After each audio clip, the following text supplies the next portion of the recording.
नमस्कार, मैं चुन स्वागत है दिन भर की छोटी बड़ी सभी महत्वपूर्ण खबरों में। तो चलिए जानते हैं आज की 10 बड़ी महत्वपूर्ण खबरों को। 1 अप्रैल से 45 साल से अधिक को टीका, 92 केंद्रों पर विशेष अभियान। बुधवार को विशेष टीकाकरण अभियान के दौरान 92 केंद्रों पर वरिष्ठ नागरिकों एवं 45 से 59 आयु वर्ग के रोगी व्यक्ति को कोविड-19 प्रतिरोधी टीका लगाया जाएगा। इस संबंध में उपायुक्त ने बताया कि धनबाद जिले में विशेष टीकाकरण अभियान के दौरान नियमित केंद्रों के अलावा पंचायत स्तर पर टीकाकरण केंद्रों की स्थापना कर लाभुकों को टीका लगाने का कार्य किया जा रहा है। दूसरी तरफ 1 अप्रैल से कोरोना टीकाकरण अभियान का विस्तार होने जा रहा है। अब 45 और 45 से अधिक उम्र के सभी लोगों को टीका लगाया जाएगा। इसके लिए धनबाद जिला प्रशासन ने तैयारी की है।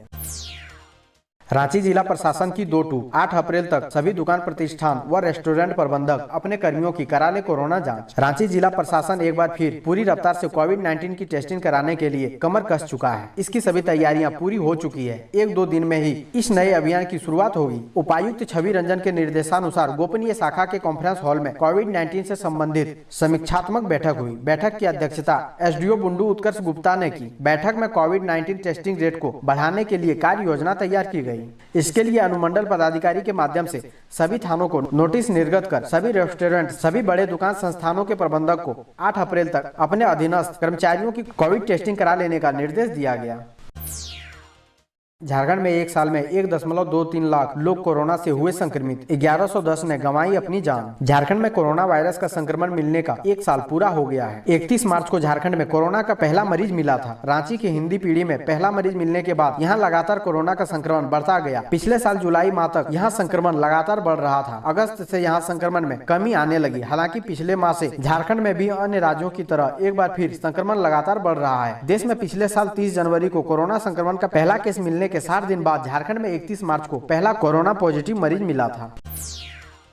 धनबाद में 54 दुकानों को मिला लाइसेंस। अब केवल यही मिलेगा गुटखा और तंबाकू। यदि आप तंबाकू, पान, गुटखा के शौकीन हैं, तो इसके लिए थोड़ी मेहनत करनी होगी, क्योंकि अब सभी दुकानों में तंबाकू नहीं मिलेगा। शहरी क्षेत्र में 54 दुकानों को ही नगर निगम ने तंबाकू बेचने की इजाजत दी है। जिन दुकानदारों को लाइसेंस दिया गया है, उनकी सूची नगर निगम ने जारी कर दी है। लाइसेंस के लिए कुल 82 दुकानदारों ने आवेदन दिया था। आवेदन के आधार पर निगम की टीम ने स्थल की जाँच की। इनमें 28 दुकानें ऐसे पाए गए जहाँ तंबाकू के अलावा बिस्कुट, चॉकलेट आदि खाद्य पदार्थों की बिक्री हो रही थी, जिसके बाद उनका आवेदन रद्द कर दिया गया। तंबाकू लाइसेंस के लिए ठेला दुकानदार व स्कूल के आसपास के दुकानदारों ने भी लाइसेंस के लिए आवेदन दिया था। उन सभी का आवेदन रद्द कर दिया गया। आपको बता दें कि झरिया क्षेत्र में सबसे अधिक लाइसेंस निर्गत किया गया है।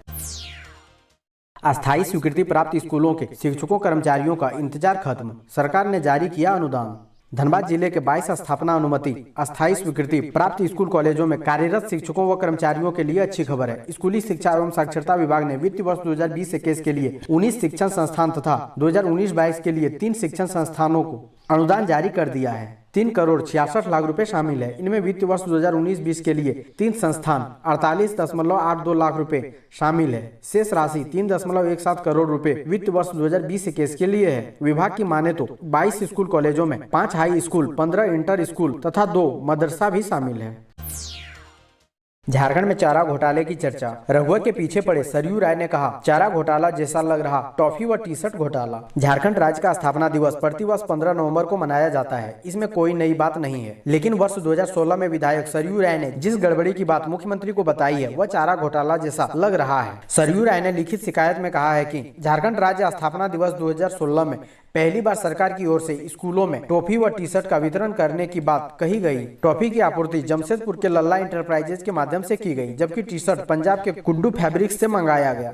यहाँ तक तो ठीक है, लेकिन कागजात बताते हैं कि टॉफी व टी-शर्ट एक ही रात में दूर दराज के स्कूलों में पहुंचा दिया गया। सरयू राय ने सवाल उठाया कि यह किस माध्यम से संभव हुआ, यह एक रहस्य है। यही नहीं, राज्य सरकार ने जितने स्कूलों में टॉफी व टी-शर्ट उपलब्ध कराने का ब्यौरा दिया है, उसमें और विभिन्न प्रखंडों से आए ब्यौरे में 9,000 स्कूलों का अंतर है। यह इसलिए है कि विधानसभा में प्रश्न उठाने के बाद आनन फानन टॉफी और टी-शर्ट वितरण का हिसाब किताब फर्जी तरीके से शिक्षा विभाग द्वारा तैयार किया गया। अप्रैल में 11 दिन बंद रहेंगे बैंक। 1 अप्रैल से नए वित्त वर्ष 2021-22 की शुरुआत हो रही है। इस माह निजी और सरकारी बैंक कुल 11 दिनों के लिए बंद रहेंगे। रिजर्व बैंक से मिली जानकारी के अनुसार अप्रैल के पहले सप्ताह में बैंक का पहला वर्किंग डे 3 अप्रैल को होगा। 1 अप्रैल को सालाना अकाउंट्स की क्लोजिंग के कारण बैंक बंद रहेंगे। 2 अप्रैल को गुड फ्राइडे है। 14 अप्रैल को डॉक्टर बाबा साहेब अम्बेडकर जयंती पर कामकाज नहीं होगा। 15 अप्रैल को सरहुल और 21 अप्रैल को रामनवमी के दिन बैंकों में काम नहीं होगा। रविवार के अलावा दूसरे और चौथे शनिवार को बैंक बंद रहते हैं। 4, 11, 18 और 25 अप्रैल को रविवार है, जबकि 10 अप्रैल और 24 अप्रैल को दूसरे और चौथा शनिवार के कारण बैंक बंद रहेंगे। इन दिनों मोबाइल और इंटरनेट बैंकिंग काम करती रहेगी। ग्राहक ऑनलाइन मोड के माध्यम से लेन देन कर सकते हैं।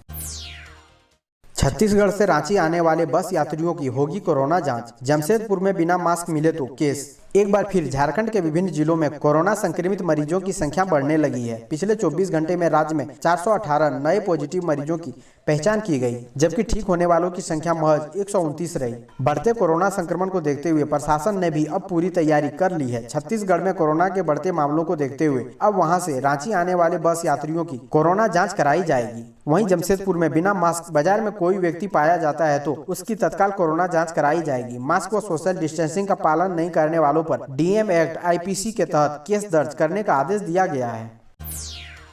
एमजीएम अस्पताल नहीं होगा बंद। जुस्को ने खामियां को ढूंढा, प्रधान सचिव के आदेश पर होंगे जरूरी बदलाव। जमशेदपुर जिला प्रशासन ने साक्षी स्थित एमजीएम अस्पताल को बंद करने के प्रस्ताव को अब हमेशा के लिए ठंडे बस्ते में डालने का फैसला किया है। अस्पताल को बंद करने के बजाय अब व्यापक स्तर पर बदलाव कर उसकी क्षमता बढ़ाते हुए संचालन किया जाएगा। इसके अलावा एमजीएम मेडिकल कॉलेज परिसर में 500 बेड की क्षमता वाले अस्पताल का निर्माण कराया जाएगा। जिस समय नए अस्पताल भवन का निर्माण कार्य शुरू किया गया था, उस समय तय हुआ था कि साक्षी स्थित एमजीएम अस्पताल को बंद कर नए भवन में शिफ्ट कर दिया जाएगा। एमजीएम की व्यवस्था में बदलाव के लिए प्रशासनिक स्तर पर तैयारी शुरू की गई है। आकांक्षी जिलों की रैंकिंग में रांची तीसरे स्थान पर, टॉप 10 में 5वें स्थान पर सिमटेगा। रांची देश की आकांक्षी जिलों में ओवरऑल प्रोग्रेस कैटेगरी में टॉप 3 में शामिल हो गई है। देश के 117 आकांक्षी जिलों में इस कैटेगरी में प्रथम स्थान पर यूपी के बलरामपुर व दूसरे स्थान पर सिद्धार्थनगर है, जबकि टॉप 10 में 5वें स्थान पर सिमडेगा है। मंगलवार को आकांक्षी जिला रांची के केंद्र प्रभारी अधिकारी अलका तिवारी ने एनआईसी रांची के कॉन्फ्रेंस हॉल में आकांक्षी जिला की समीक्षा बैठक की। उन्होंने ओवरऑल प्रोग्रेस की समीक्षा कर विभिन्न मानकों के बारे में जानकारी ली। डीसी छवि रंजन ने रांची जिले में किए जा रहे कार्यों की जानकारी दी। तिवारी ने सराहना की कि ओवरऑल प्रोग्रेस में रांची शीर्ष 3 में है। 4 साल में सबसे गर्म रहा मार्च, पारा पहुंचा 42.9 डिग्री। 4 को बारिश के आसार। चैत्र मास शुरू होते ही गर्मी ने तेवर दिखाना शुरू कर दिया है। मंगलवार को सीजन का सबसे गर्म दिन रहा, पारा 42.9 डिग्री सेल्सियस पहुंच गया, जो सामान्य से 8 डिग्री अधिक है। यह पिछले 4 सालों में मार्च में सबसे अधिक तापमान है। इसके पहले 2017 में 43.3 डिग्री तापमान पहुंचा था, जो मार्च का ऑल टाइम रिकॉर्ड है। मंगलवार को सुबह 8 बजे ही पारा 32 डिग्री और दोपहर 12 बजे 40 डिग्री पहुंच गया। मौसम विभाग ने बताया कि 2 दिनों तक मौसम शुष्क रहेगा। 4 अप्रैल को बंगाल की खाड़ी में सिस्टम बनने से हल्की बारिश होने की आसार है। लाल सिग्नल को तोड़ने पर जाएगी उनकी नौकरी। रेल चालकों में काफी रोष व्याप्त। अब रेल चालकों को ड्यूटी पर जाने से पहले स्वघोषणा लिखकर देना होगा कि यदि वे स्पैड यानी लाल सिग्नल को पार करते हैं तो उनकी नौकरी चली जाएगी। इस संबंध में पूर्व मध्य रेलवे के महाप्रबंधक के निर्देश पर धनबाद में टीएलसी ने नोटिस जारी कर दिया है। इसे लेकर रेल चालकों में काफी रोष व्याप्त है। वहीं अलरसा ने कहा कि इस आदेश का विरोध होगा। ऐसे मामले में रेल चालकों पर और तनाव बढ़ेगा। इधर मंगलवार को धनबाद में टीएलसी ने क्रू लॉबी में नोटिस जारी कर कहा कि रेल चालक अब ड्यूटी पर जाने से पहले एक स्वघोषणा पत्र पर हस्ताक्षर करेंगे, जिसमें उन्हें लिखना होगा कि यदि उनसे स्पैड होता है तो उनकी नौकरी चली जाएगी। आपको बता दें कि यदि रेल चालक किसी लाल सिग्नल को पार कर देता है तो उसे स्पैड का केस माना जाता है। इस मामले में पहले उसे सस्पेंड कर जांच की जाती है और दोषी पाए जाने पर कार्रवाई होती है। पहले भी ऐसे मामले सामने आ चुके हैं जिसमें चालक का डिमोशन कर दिया जाता था, लेकिन नौकरी नहीं जाती थी। लेकिन अब इस नियम से चालकों की पहले नौकरी चली जाएगी।